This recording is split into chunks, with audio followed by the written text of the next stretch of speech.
Hi everyone, this is our old cat house. After 2 years of use, it's looking worn and the panels aren't waterproof or insulated. Time to build a better one for our cats.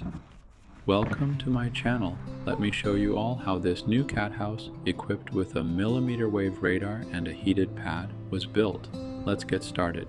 Take a look at these curved fur boards. They're leftover 2x4 SPF lumber from our basement project, perfect to put them to good use. This batch is mostly fir with very little pine.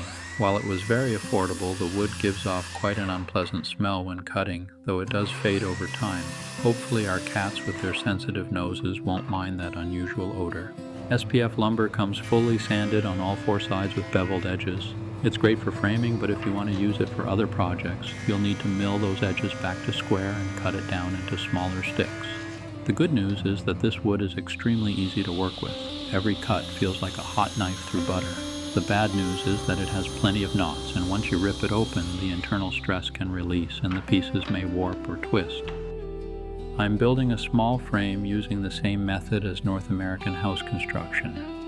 Building a real house would mean climbing up and down all the time, but this one fits right in my hands, so much easier to work on. I followed the structure of a forest cabin, including a few slanted walls and a tall peaked roof.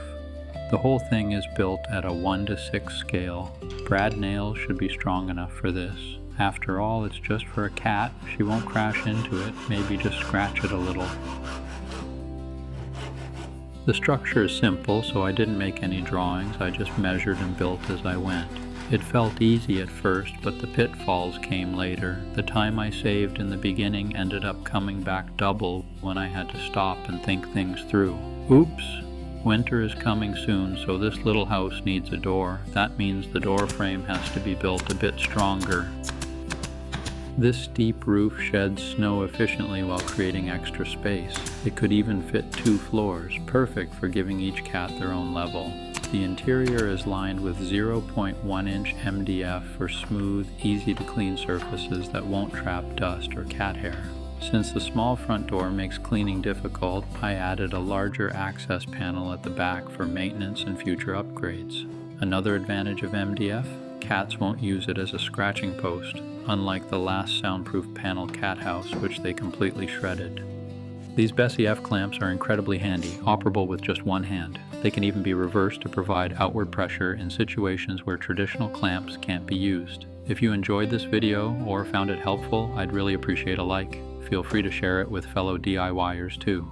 Thanks you. The floor is just painted OSB, but I'm adding a proper top layer for a cleaner look. Honestly, I'm also worried the textured OSB would make a perfect scratching post. Maybe I should just learn how to give cat manicures instead. I only use glue for these roof panels, no nails. While nails would be barely visible, I prefer keeping the clean look. Once you hammer one in, the mental mark it leaves just stays with you. This XPS foam board provides crucial insulation with its high density and excellent thermal performance. Paired with the electric heating pad I'll install later, it should keep the interior so cozy the cats may never want to leave.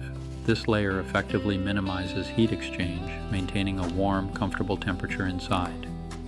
With only a small entrance, I added a window to check if the cats are inside, though it's too dark to see clearly. But this works perfectly for another plan, installing an electronic monitor to track their activity. I even bought a millimeter wave radar module to test the idea.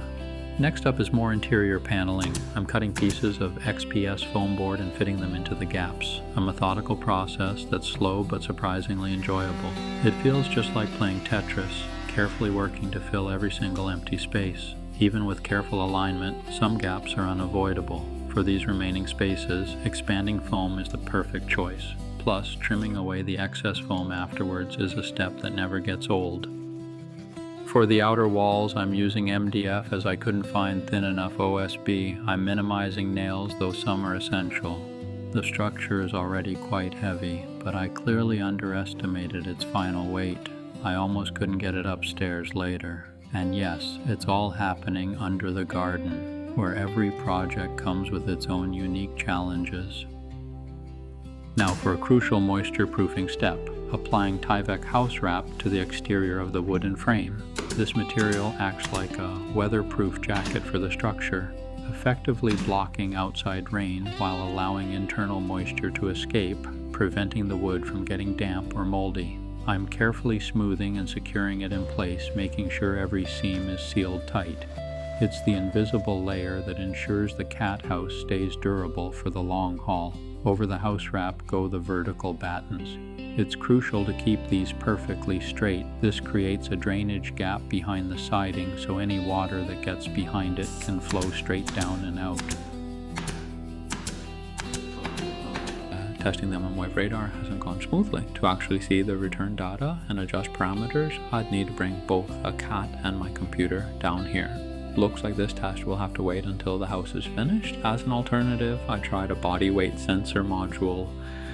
Instead, it can detect whether a cat is inside the house and automatically control the heated pad. Perfect. Next, I'm adding a dormer window on the roof. Originally, it was meant to house the Arduino controller. Even though the radar module is on hold for now, I'm keeping the dormer. It adds character and could still be useful later. These really thin red oak strips have been sitting around for a long time. They're leftover pieces from a table saw project. Now, they're finally getting used. Machining wood this thin can be challenging, since it's prone to splitting. It's not just about avoiding waste, it's also a safety issue, so I'm making sure to check frequently while I work. The length of these strips is a bit awkward. They're just a little longer than the cat house. Creating a deep overhang would be difficult. Cutting and splicing them would require a lot more material. Finally, I consulted the lead client, the cat. It replied. I ran that through GPT to translate. Apparently, meow translates to proceed with the simpler option. When the client gives clear instructions, you follow them. Can't argue with that. Installing the wood shingles is a pretty straightforward process. Just layer them from the bottom up and secure each course with nails. The most important detail is ensuring each nail head is fully covered by the shingle above it. If the nails remain exposed, the tannins in the red oak will react with the iron and moisture, gradually turning into dark stains. While that could give the cat house an intentionally rustic, medieval look, for now, I'm aiming for clean and protective. The top ridge cap is attached with construction adhesive. This joint absolutely cannot leak, so the seal has to be perfect. I'll also apply several coats of exterior paint over the whole roof to enhance weather protection and ensure long-term waterproofing. This trim not only adds visual detail, but also improves weather resistance, keeping water from leaking behind the wall panels. Painting the trim pieces took longer than expected. Then came the sealant, and it got messy fast. I ended up with sealant where it didn't belong, and my gloves were so sticky I couldn't even adjust the camera. Good thing that clumsy moment wasn't recorded. For the dormer, I added a cat-shaped emblem. The window uses black acrylic for a sleek, low-profile look. This small window is built as one solid unit, layered with 4 sheets of acrylic for serious insulation and thermal protection. During fair weather, a door may not seem all that necessary, but when temperatures drop, it becomes crucial for retaining warmth inside, and it still has to allow the cat to come and go freely. If the design is too complex, our feline friend might not use it. That's why I opted for a simple, traditional cat flap in the end. It works smoothly in tests. Now, I'm left wondering just what the cat will make of this new entrance. This is the back panel that hasn't been shown yet, usually secured with latches at the bottom. It's also insulated and built with thick OSB for structure. Here you can see the slightly awkward roof shingles, which run almost flush with the rear wall. Rain could be an issue, but sealant should handle it. Next comes the electric heating pad. It's low wattage for steady warmth, but it can't be bent. It needs to stay flat. A flexible or soft heating pad would have been ideal here.